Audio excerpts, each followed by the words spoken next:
Want to know how to create a community through Messenger? So as you know that you can easily create a community in Facebook. So it's super simple. So I'm also going to show you how you can easily create a community in Messenger as well.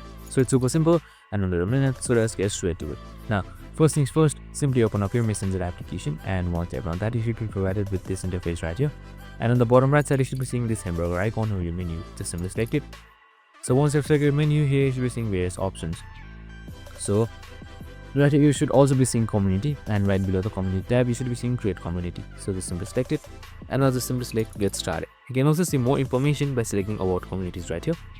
So once you selected get started, you can just simply select your community type by selecting its category, your community image, name your community, and your community intro as well.